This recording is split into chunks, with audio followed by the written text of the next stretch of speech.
Vamos lá, história da igreja. Até agora nós vimos a igreja antiga e vamos continuar ela nessa aula porque tem bastante coisa para falar, mas especialmente depois da crise ariana, faltaram alguns temas a serem abordados que aconteceram durante, e tem outros temas que vão acontecer depois, que são de extrema importância, que vão acabar em dois concílios importantíssimos da igreja, que é o concílio de Calcedônia e o concílio de Éfeso, que declararam realidades muito importantes para a nossa fé. Então vamos lá. Enquanto acontecia a crise ariana, vocês se lembram? Santo Atanásio, em um de seus exílios, que foi exilado 5 vezes, foi mandado para a Europa, em Trier, na Alemanha. E lá, como ele tinha o conhecimento dos monges do deserto que viviam perto de Alexandria, ele levou a vida monástica até a Europa, que já existia lá graças a um dos grandes pais dos monges, que foi Santo Antão. Santo Antão é importante termos em mente, ele não foi o primeiro dos monges, já existiam monges antes dele, mas ele foi um monge importantíssimo, por isso recebe o nome de pai dos monges. Por quê? Porque ele revolucionou a vida monástica em si, ele foi um grande exemplo de santidade, e foi o primeiro a ser conhecido pelo mundo todo, né? Por causa das escrituras de Santo Atanásio. Santo Atanásio pegou a vida de Santo Antão e escreveu, porque inclusive foi ele, em um de seus exílios no deserto, que acompanhou Santo Antão no seu leito de morte e deu os seus últimos sacramentos. E a vida monástica, como ela surgiu? A partir do século III, muitas pessoas, claro, a partir do século III lá na Europa, mas muitas pessoas já no Egito e em outras regiões cristãs sentiram necessidade de se retirar para uma vida de penitência, de se retirar para a solidão nos desertos, porque viam que depois das perseguições romanas, que já não aconteciam, eles tinham que viver a fé de uma forma firme, de outro jeito. Então eles escolheram a solidão no deserto, como estávamos falando de São João Batista. O primeiro exemplo foi antes disso, mas é um grande exemplo que dá a ideia da vida desses eremitas. E esses eremitas, de onde vem teologicamente essa explicação? Porque Nosso Senhor não fala no Evangelho que nós devemos servir ao próximo, então por que deve se retirar no deserto? É importante entender isso, porque retirar-se no deserto é uma realidade importante, porque a igreja sempre nos coloca com dois caminhos, ambos de perfeição, mas dois caminhos para seguir a doutrina de Nosso Senhor. Um caminho é a vida comum, que nós temos no cotidiano, que é santificar-nos no serviço cotidiano, vencendo os nossos próprios vícios, nossas próprias dificuldades, para amarmos mais a Deus, nos aproximarmos de Deus. E outra, que é um chamado mais excepcional, é o chamado dos monges, que se retiram para uma vida mais intensa de penitência, para ali também sustentar a igreja, ali também viver pelos irmãos. Também é uma forma de serviço. Como dizem alguns santos, a cartucha, as concepcionistas, eles sustentam a igreja. Por quê? Porque a oração deles, a penitência, a vida que eles levam, sustenta a igreja toda e auxilia a igreja toda espiritualmente. E vamos agora a Santo Antão, né? Como que ele começou a sua vida? É o maior exemplo disso e vai dar abertura para a parábola que explicada dá grande efeito para entender a vida monástica. Santo Antão, ele era um jovem muito rico que uma vez entrando numa igreja, ouviu o evangelho sendo declarado pelo diácono e era a parábola do jovem rico. Eu estava dizendo, né? O jovem rico foi Nosso Senhor perguntou: o que devo fazer para alcançar o reino dos céus? Ele disse: cumpre os mandamentos, honra teu pai e tua mãe, etc, etc. Ele disse: eu já faço tudo isso. Nosso Senhor o olhou, o amou ele disse: se queres ser perfeito, vende teus bens, dá aos pobres e terás um tesouro no céu. Depois vem e me segue. Ouvindo essa passagem do Evangelho, Santo Antônio se sentiu tocado e logo abandonou tudo, realmente vendeu todos os seus bens, inclusive deu metade para a irmã que não queria viver essa vida, deixou a irmã lá, e foi se retirar no deserto para viver uma vida de penitência. E é muito importante essa parábola, né? Eu gosto desses temas, e o Padre Paulo Ricardo aborda muito deles, então eu não deixo de ter a oportunidade de abordá-los no meio da aula de história. Nosso Senhor, nessa passagem do Evangelho, ele nos mostra também, além do desapego dos bens terrenos, que é o caminho dos monges, o desapego perfeito de todos os bens terrenos, também o nosso caminho de outra forma, também nos mostra o caminho espiritual, que depois vai ser aperfeiçoado por Santa Teresa d'Ávila e melhor explicado de como ser vivido pelas pessoas que não têm dons místicos por Santa Teresinha, na Pequena Via da Alma. Ou seja, o jovem rico vai a Nosso Senhor e diz: que preciso fazer para alcançar o reino dos céus? Nosso Senhor responde: cumpre os mandamentos. Isso é a nossa obrigação. Nós temos a obrigação de cumprir os mandamentos da lei de Deus. Esse é o primeiro passo do caminho espiritual. É deixar o pecado, abandonar o pecado para viver a vida da graça. Mas isso não basta. Nosso Senhor olha para aquele jovem rico que diz: eu já cumpro isso desde a minha juventude, desde a minha infância. Eu cumpro estes mandamentos. Ou seja, ele era uma pessoa justa. Mas então Nosso Senhor olha para ele, o ama, vê que ele cumpre os mandamentos, ele o ama e diz: se queres ser perfeito, vende teus bens, dá aos pobres, depois já um tesouro no céu e depois vem e me segue. Ou seja, Nosso Senhor espera mais de nós do que nossas simples obrigações. Alguém que vive a vida toda dizendo: aqui que sou obrigado para servir a Deus, aqui que sou obrigado para não ir para o inferno, porque teme o inferno, obviamente. Essa pessoa nunca vai ser santa, porque é necessário um passo a mais, é necessário amar verdadeiramente a Deus.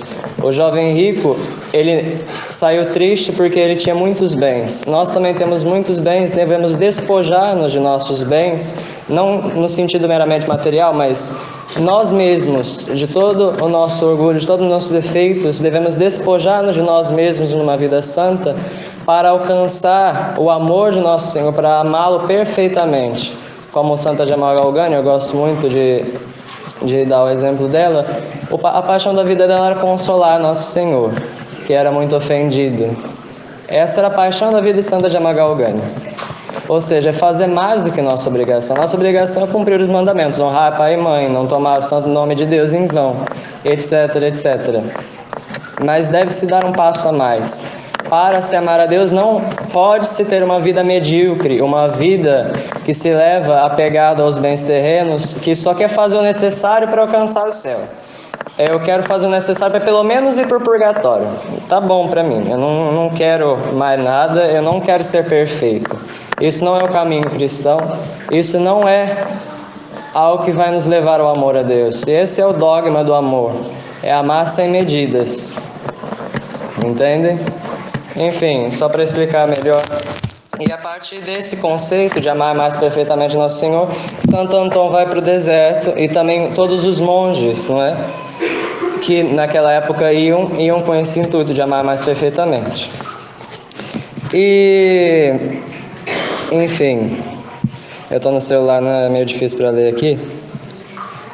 Eu prometo que eu vou trazer impresso esse aqui da próxima vez, se mais outro, mas é porque não deu certo de imprimir, que eu esqueci de mandar o documento para o Ricardo ontem. Enfim. Eu não acredito que você esqueceu nada.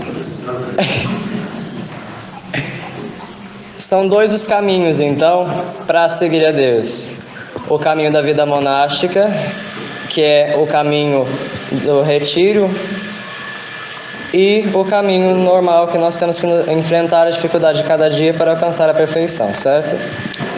Santo Antão, enfim, teve grande importância na vida monástica, morreu em 356, santamente assistido por Santo Atanásio. E a partir dele, porque ele ia migrando de lugar para lugar, ele vivia em um lugar recolhido, aí o povo ia atrás dele para buscar instrução e acabava formando várias colônias de monges, né? Que deram origem aos mosteiros, à vida comunitária. E ele queria viver sozinho, então o que ele fazia? O povo ia atrás dele, ele mudava para outro lugar. O povo ia atrás dele de novo, ele mudava para outro lugar. E até que quando ele morreu, muitos desses lugares que ele tinha morado, estavam formadas colônias de monges, que eu esqueci o nome, mas enfim. No deserto de Nítria, entre outros desertos do Egito, formaram-se colônias de monges, e essas colônias de monges deram origem às comunidades monásticas, para que fosse mais plenamente vivida, não é? Porque era muito difícil a vida dos eremitas. Muitos eremitas iam para o deserto e acabavam ficando loucos por causa da solidão. Então o que foi pensado? É muito melhor que os eremitas vivam em comunidade. Então formaram-se os mosteiros. Inclusive São João Crisóstomo, não, São João Crisóstomo não, são um dos padres capadócios, são...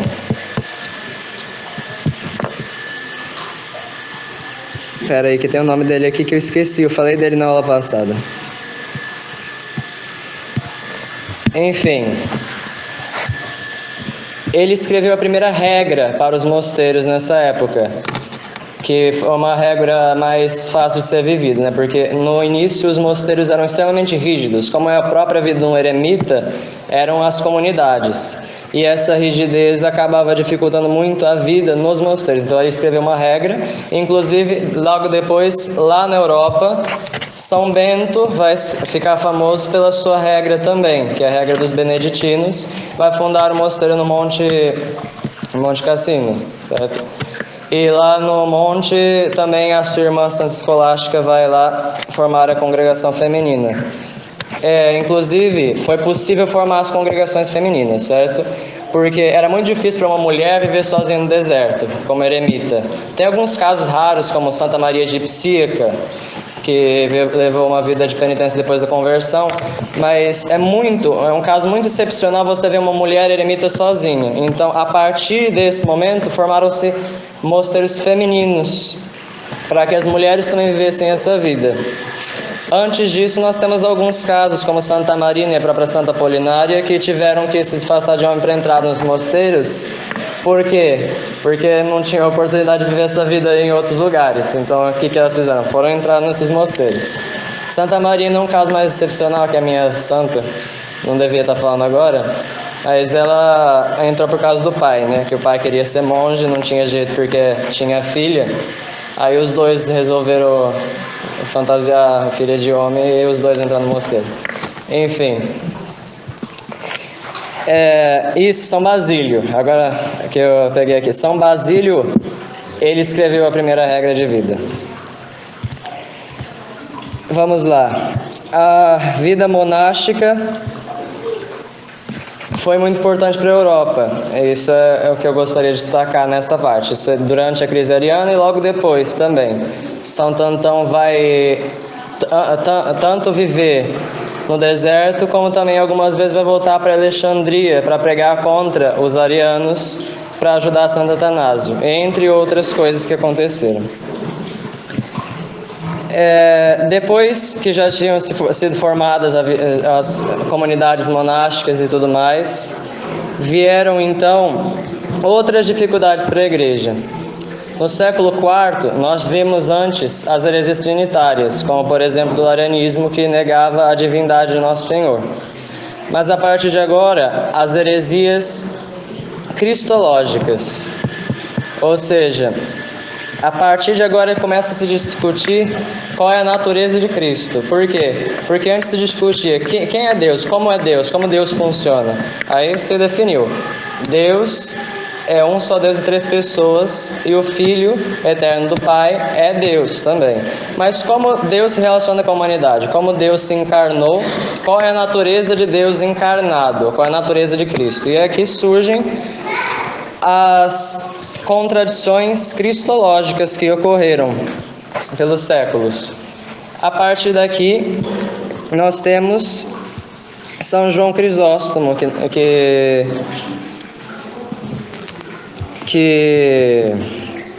enfim, eu tive que preparar essa aula desde terça-feira, viu, gente? Porque eu estava no seminário, enfim. São João Crisóstomo, que vem para defender a divindade de Nosso Senhor diante do imperador. É importante, antes de tudo, a gente ter em mente, para entender as heresias, sobre o Império Bizantino. O Império Bizantino, que é o Império Romano Oriental, ele começou a se intrometer nos assuntos da igreja, como a gente viu no arianismo. E começou o Césaropapismo, né, como eu disse, que é a intervenção política nos assuntos da igreja, coisa que a igreja sempre lutou contra. E diante disso, havia... Espera aí que eu me perdi, gente, perdão.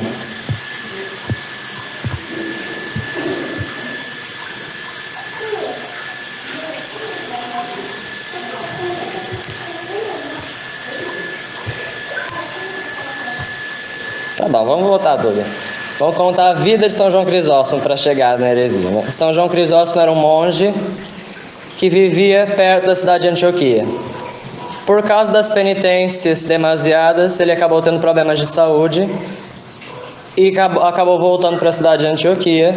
E em Antioquia, como todo mundo sabia que ele era santo, o bispo botou ele para pregar, foi botado como um grande pregador dentro da cidade. Todo mundo conhecia ele, todo mundo gostava e amava ele. São João Crisóstomo, então, sendo conhecido em todo o mundo antigo por causa dessas suas pregações, foi visto pela imperatriz do Império Bizantino como um alvo para ser patriarca lá de Constantinopla e poder ser manipulado politicamente, né? Ela tinha isso em mente. Claro que não vai se concretizar, mas ela tinha isso em mente. Eu posso usar São João Crisóstomo para certas coisas políticas. Então, o que ela fez? Mandou um cara aí buscar, um diplomata, e buscar São João Crisóstomo para conversar. Então, eles foram se retirar para conversar. E ele raptou São João Crisóstomo e levou para Constantinopla. Em Constantinopla, eles pressionaram São João Crisóstomo para ser bispo, ele não queria, mas ele acabou cedendo e foi eleito patriarca de Constantinopla, onde exerceu seu cargo. Que a imperatriz queria manipulá-lo para ter poder sobre certos aspectos da igreja, sobre certas heresias. Diante disso, São João Crisóstomo mostrou-se muito contrário às ideias da imperatriz. São João Crisóstomo não se iludiu pela imperatriz e, além disso, ele não foi utilizado como obra de manipulação dela porque, enfim, foi mais esperto do que isso. A primeira coisa que São João Crisóstomo fez como bispo: morava lá no Palácio Episcopal e fazia todos os seus jejuns de monges, mesmo os seus predecessores bispos, sendo bispos que iam sempre nas cortes de luxo comer junto com os reis. Também começou a botar regra na vida dos padres, porque os padres estavam com vidas mundanas, certos padres estavam andando com as roupas chiques da moda ao invés de usar seus hábitos. Certos padres estavam deixando a vida ascética para viver junto com os nobres. Então o que ele fez? Começou a pôr regra na vida desses homens e, diante disso, acabou fazendo o fio da meada, que foi criticar a própria corte. Foi criticar a corte nas suas pregações e disse contra as modas e modestas da corte, especialmente das mulheres, disse contra as grandes luxuosidades, as grandes maquiagens e tudo mais que a corte usava, e acabou entrando na desgraça da imperatriz. A imperatriz combateu contra ele, fez de tudo para que São João Crisóstomo fosse expelido de Constantinopla e conseguiu, porque ela manipulava o marido, né, que é o imperador, então conseguiu tirar ele como patriarca. Mas o povo amava tanto a São João Crisóstomo, o clero não gostava, mas o povo amava tanto ele, que protestou contra o imperador, até que o imperador colocasse o bispo de volta. Lá colocado de volta, São João Crisóstomo continuou seu apostolado, né, na cidade, até que infelizmente ia ter que ser exilado novamente. Só que antes disso aconteceu um episódio muito interessante. O servo da imperatriz, chamado Eutrópio, que era um grande político que ia contra São João Crisóstomo, que era a manobra política da imperatriz para prejudicá-lo, acabou também caindo na desgraça da imperatriz.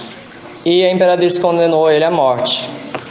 E Eutrópio, desesperado, não queria morrer, foi logo à Catedral de Santa Sofia, em Constantinopla, apresentar-se diante de São João Crisóstomo, que ele tinha perseguido, foi buscar refúgio diante de São João Crisóstomo. E diante de São João Crisóstomo, ao invés de expeli-lo, ele o acolheu dentro da catedral, só que o povo foi atrás. O povo entrou, começou a protestar dentro da igreja que queria a cabeça de Eutrópio. Então, São João Crisóstomo acalmou a multidão, porque era respeitado, e então começou um de seus maiores sermões, abaixando a cortina onde estava escondido Eutrópio, mostrando ao povo. Começou o seu sermão com a seguinte frase, em grego: Mataiotes, mataioteton, kai panta mataiotes. Vaidade das vaidades, tudo é vaidade. E começou a mostrar que como aquele homem, outrora um grande político, muito poderoso e influente na cidade, agora estava naquela miséria, sendo perseguido pela população e correndo risco de morte, dizendo que não devemos buscar os bens terrenos, mas antes os bens divinos, os bens do céu.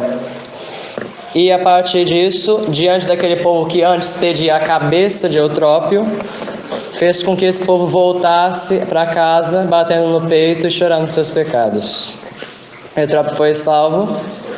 Não se fala se ele se converteu ou não, mas o fato é que depois ele foi novamente condenado à morte pela imperatriz. São João Crisóstomo não conseguiu impedir, ele foi morto. Essa pregação não converteu novamente a imperatriz, e ele foi exilado no Cáucaso, que é uma região muito perigosa, muito árida da Ásia. E em zigue-zague no deserto, né, os guardas de São João Crisóstomo foram ordenados para levá-lo ao exílio em zigue-zague no deserto, a fim de que ele não sobrevivesse à viagem. Então ele, com 70 anos de idade, sendo levado ao exílio por soldados, morreu expirando no meio, dizendo em suas últimas palavras: seja Deus glorificado. São João Crisóstomo, ele é muito importante porque ele, enfim, é o exemplo que temos dos grandes santos monges que influenciaram, como eu estava dizendo, os monges que influenciaram a vida da igreja. E agora sim, eu estava no lugar errado, eu inverti o lugar da pregação. Eu estava pregando sobre a heresia cristológica antes de São João Crisóstomo, mas enfim. Agora sim, as controvérsias cristológicas do século V. Antigamente era, como eu disse, o debate sobre as heresias trinitárias. Discutia-se: Nosso Senhor é Deus ou não é Deus?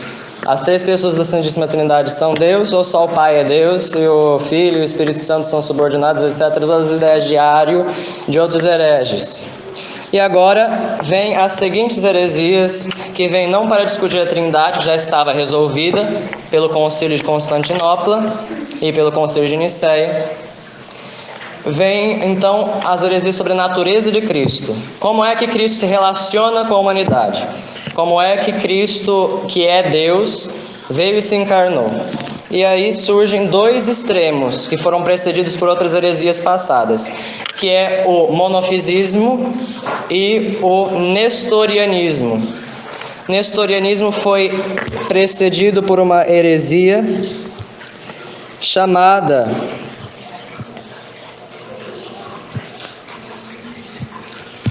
se eu não me engano, deixa eu achar aqui.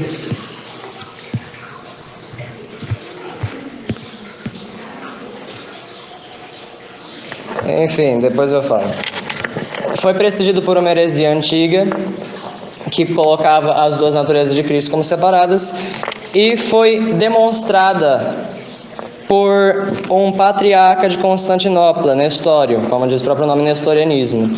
Porque quando ele foi eleito para Constantinopla, diante do povo de Constantinopla, que era muito devoto da Santíssima Virgem, ele ficou indignado quando viu que a população chamava Nossa Senhora de Theotoke, Theotokos, que significa do grego mãe de Deus, aquela que gerou Deus, Deípara. Ele ficou indignado, porque como pode Deus ter mãe, sendo que Nossa Senhora é mãe da humanidade de Cristo? Então ele disse que não era Theotokos, mas Christotokos, era só mãe de Cristo. Por quê? Porque aí se demonstra a heresia que ele tinha em mente, que não tinha sido antes expressada, mas que estava em mente. Ou seja, ele separa as naturezas de Cristo. Nosso Senhor tem duas naturezas, a natureza humana e a natureza divina. Nosso Senhor é 100% homem e 100% Deus. Mas este homem Nestório não tinha isso em mente, ou seja, ele pensava que a natureza divina tinha gerado a natureza humana, só que a natureza humana era bem distinta da divina, a ponto de elas não estarem quase sequer unidas. Eram quase duas pessoas diferentes, o Cristo homem e o Cristo Deus. Isso é uma coisa muito importante de entender, não é só um jogo de palavras. Por quê? Porque senão a união entre a divindade e a humanidade, também não há redenção. É necessário que Cristo, que é Deus, se una aos homens e seja Deus e homem para redimir os homens de seus pecados. Por quê? Porque pagando em seu corpo humano penas finitas, como eu já expliquei outras vezes, ele iria atingir a divindade, que não poderia sofrer com penas finitas, e logo essa pena se completaria e seria uma pena infinita que aplacaria a pena infinita que os homens deviam. Ou seja, é necessária uma união entre as duas naturezas, que é a chamada união das hipóstases, do grego pessoas, união hipostática. E ele negou isso, né? Nestório, negando isso, demonstra a sua heresia, porque ele diz: não, Nossa Senhora é mãe da humanidade de Cristo, logo ela não pode ser mãe de Deus. Como se para gerar a Cristo, ela não gerasse o Cristo inteiro, gerasse metade de Cristo, pelo visto. Era o que ele tinha em mente. E isso foi corrigido por um santo, São Cirilo de Alexandria. São Cirilo de Alexandria, ele escreveu uma carta ao próprio Nestório, dizendo que era importante que ele retirasse sua fala, porque aquilo era um absurdo, porque aquilo negava que os homens tinham sido remidos e separava as duas naturezas de Nosso Senhor, a ponto de elas não terem união nenhuma. Logo, São Cirilo, escrevendo essa carta, Nestório respondeu a carta, dizendo para São Cirilo não ser tão radical com a fé, que não era bem assim, então não deu ouvidos ao bispo de Alexandria. Logo, São Cirilo escreveu outra carta a Nestório. Essa carta virou documento magisterial da igreja, que se encontra no Denzinger Hüllermann, que é um compêndio de documentos da igreja, que é a carta de São Cirilo a Nestório, ou seja, é um documento magisterial, foi usado no concílio para justificar a doutrina da igreja. É um documento dogmático que São Cirilo escreveu e que também não foi ouvido por ele, né? E o Papa, ele escreveu também ao Papa, o Papa acabou intervindo e o imperador foi obrigado a convocar um concílio. Só que esse concílio não foi muito bem sucedido. Espera aí. Porque aconteceram muitas... Enfim, o concílio vem depois, mas para explicar melhor. Existe uma comunicação entre as duas naturezas divinas que são unidas em uma única pessoa. Uma única pessoa e duas naturezas. Nessas duas naturezas Sendo Nossa Senhora mãe da humanidade, ela mesmo assim é mãe de Deus todo, é mãe de Cristo por inteiro. Sendo mãe de Cristo por inteiro, não pode ser mãe só da humanidade. Ela também é mãe da divindade de Cristo, porque é mãe da pessoa de Cristo. Logo, mesmo gerando só a humanidade, Nossa Senhora é mãe de Deus, porque Cristo assumiu a nossa humanidade de forma perfeita. Como eu disse, quod non est assumpto non est nato, o que não é assumido não é redimido. Foi necessário que Nossa Senhora assumisse a nossa natureza e também os nossos pecados. Assumisse nossa natureza, exceto o pecado, né? Mas assumisse nossos pecados na cruz, sendo culpado de nossos pecados na cruz, para sofrer por nós e assim redimisse a humanidade.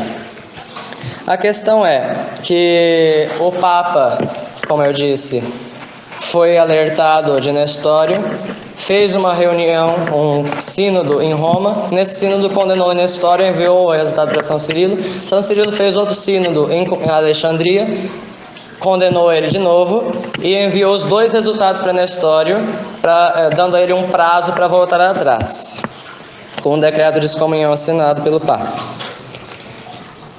E o imperador Teodósio II, como eu disse, ele, que gostava do patriarca dele, não queria que ele fosse condenado. Logo, foi obrigado a convocar um concílio. Antigamente eram os imperadores que convocavam os concílios.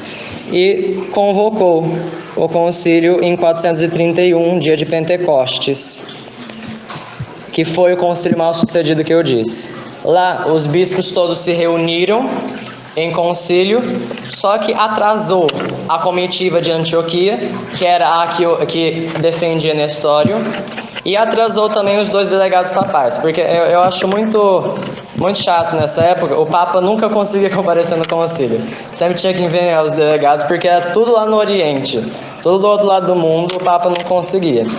E os delegados do Papa acabaram atrasando, assim como a comitiva dos hereges.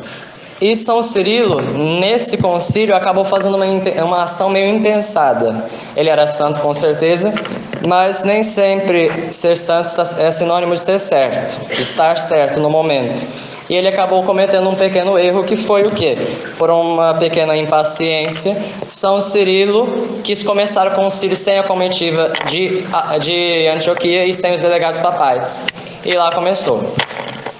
Naquele concílio,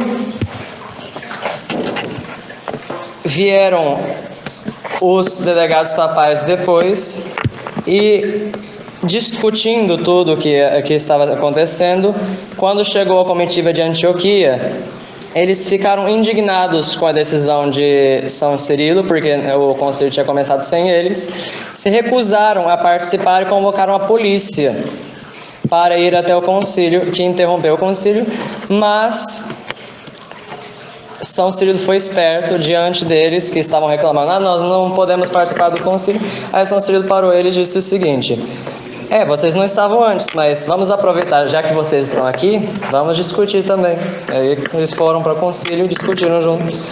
E tudo certo. O concílio de Éfeso, né? Eu esqueci de falar onde foi convocado. As cartas foram lidas, a carta de São Cirilo foi lida no concílio, a segunda carta, e essa carta foi aprovada e aclamada por todos os bispos que estavam ali reunidos, e foi definida a fé da igreja, ou seja, Nosso Senhor é Deus e homem, e essas duas naturezas estão unidas numa única pessoa divina. Nosso Senhor é homoousios ao Pai, uma única natureza com o Pai, e Ele está unido à nossa natureza também. E a partir disso foi dita a fé da igreja, certo? Só que houve outro problema. Em meio daquelas cartas que São Cirilo enviava e voltavam para ele, para Nestório e para o Papa, São Cirilo acabou escrevendo uma carta em que ele se exaltou um pouco. A terceira carta de São Cirilo. Tem a primeira, a segunda, que é do documento magisterial, e a terceira, que foi lida no concílio, mas não foi comentada nem debatida. Nessa carta, São Cirilo acaba tendo um erro de expressão. Não é um erro herético, ele não era herege, mas ele acabou tendo um erro de como se expressar na fé. Ou seja, ele disse o seguinte: Nosso Senhor está com as naturezas tão unidas que elas chegam a ser uma única natureza. E isso acabou causando outro erro, outra heresia dentro da igreja. O que foi essa heresia? O monofisismo, que é o outro extremo. Temos na história que diz que as duas naturezas de Cristo estão tão separadas que são duas pessoas diferentes. E temos os monofisitas que acreditavam que a natureza de Nosso Senhor está tão unida que há uma única natureza. Não existe mais natureza humana e divina, é uma única natureza misturada.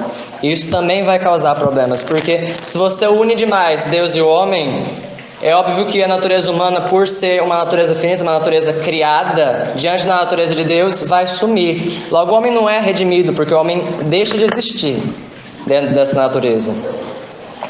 E deixando de existir, isso, novamente, não há redenção.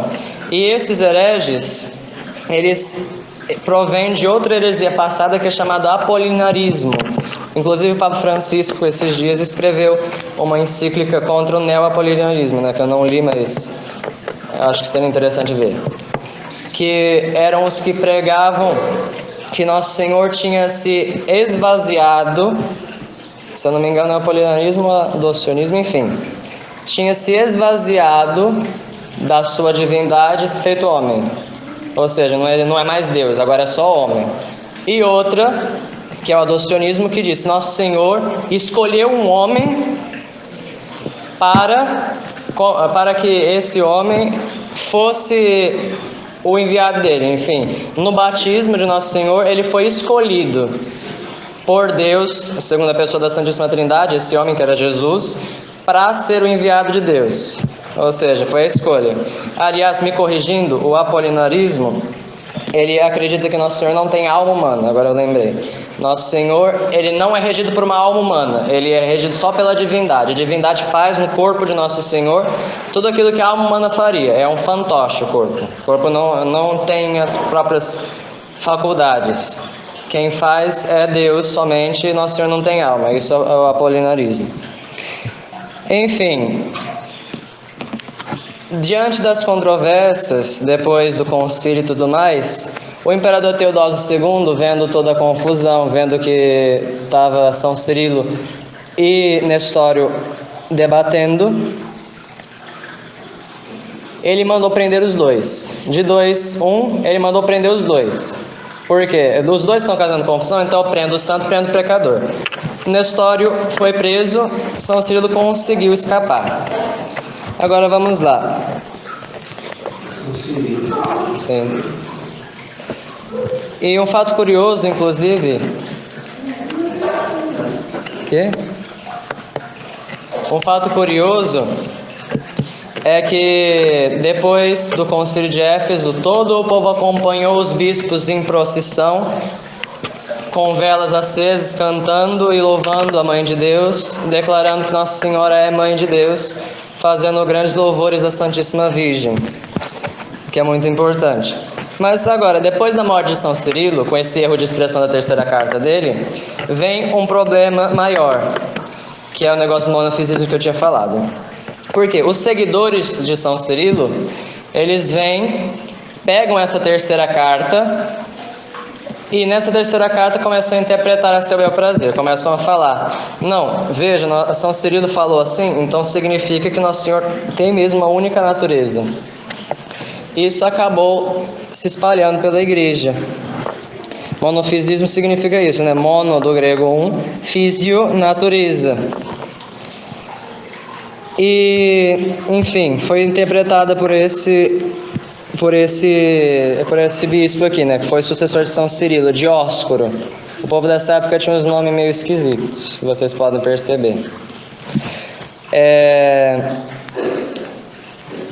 E lá em Constantinopla, esse Dióscoro, bispo de Alexandria, fez discípulos, e um deles era Eutiques, que era um diácono que tinha sido também monge, que era certamente ignorante, né?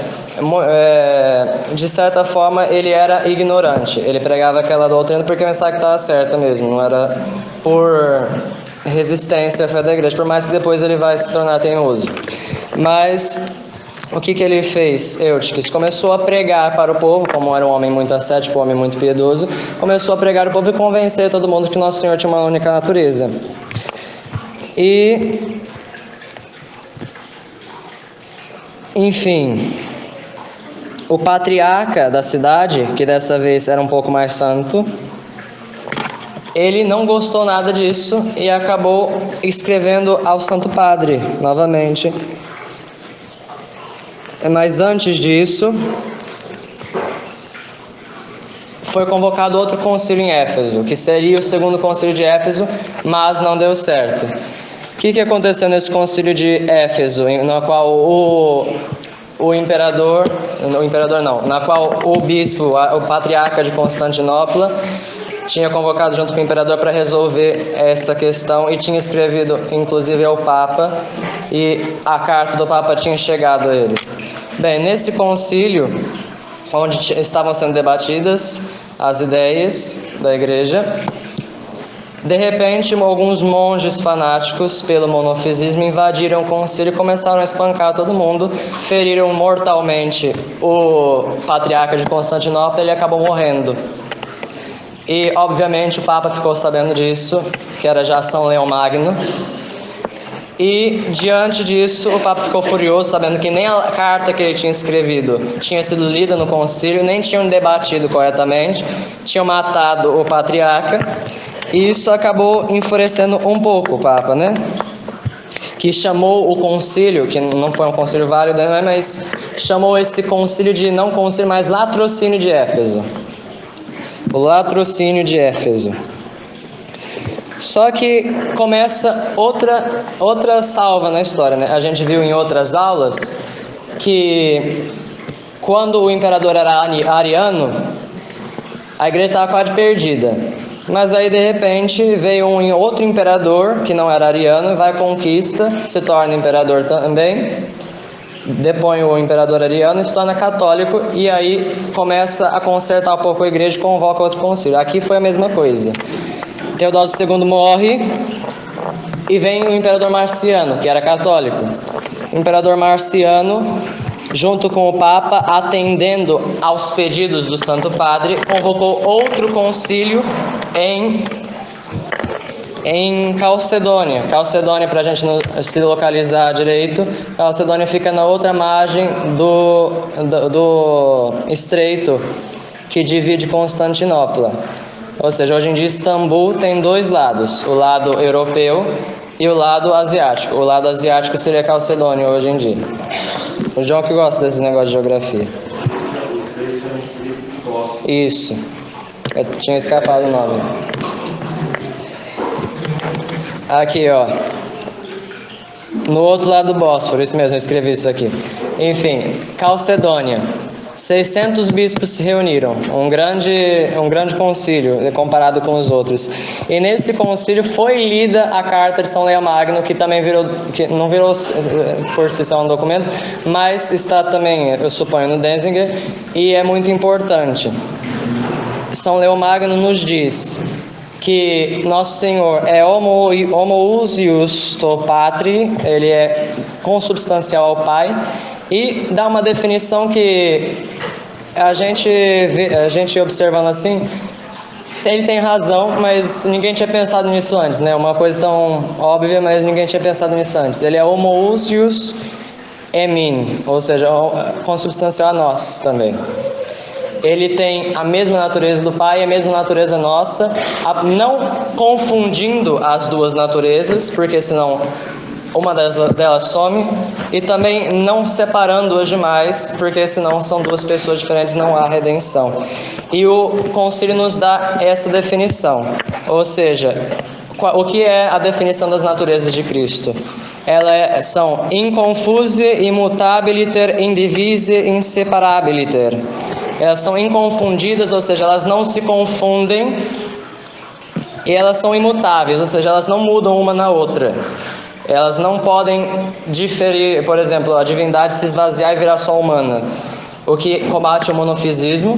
E as duas últimas, indivise e inseparabiliter. Indivisas não podem ser divididas, que combate o nestorianismo. e não podem ser separadas uma da outra. Logo, isso nos responde às controvérsias cristológicas. Ou seja, a gente tem que pensar. Por trás da palavra pessoa, nós fazemos a pergunta: quem é Jesus?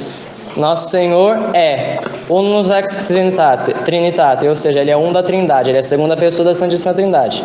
Quem é Jesus? Jesus é um da Trindade. Agora, o que é Jesus? É o que responde a natureza. Jesus é Deus e homem. Ou seja, quem é o seu Marcos? O seu Marcos é o dono dessa casa. É um homem. É um humano. Não, pera, confundi. É um homem que vive aqui nessa casa. Agora, o que é o seu Marcos? O seu Marcos é um ser humano, certo? Um ser humano dotado de alma, dotado de espírito, que, enfim, só para dar um exemplo mais concreto. Poderia dar um exemplo com qualquer um.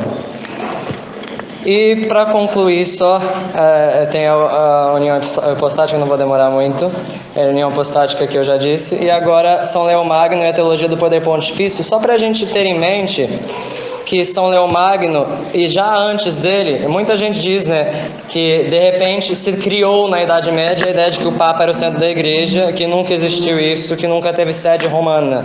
Mas isso se contraria tanto pelas cartas anteriores, com a lista dos papas que foi feita, por exemplo, por Santo Irineu de Lyon, no século II, e agora também por São Leão Magno, que nos vem falar da teologia do poder pontifício. O que é a teologia do poder pontifício? É a teologia de São Leão Magno, que foi mais desenvolvida por São Leão Magno, que nos diz que o Papa, ele tem o maior poder dentro da Igreja. Tem o poder tanto jurídico, de jurisdição, quanto de fé. E a partir disso, tem aqui uma carta que escreveu, né? Carta Quanta Fraternitate ao Bispo Atanásio de Tessália, ano 446.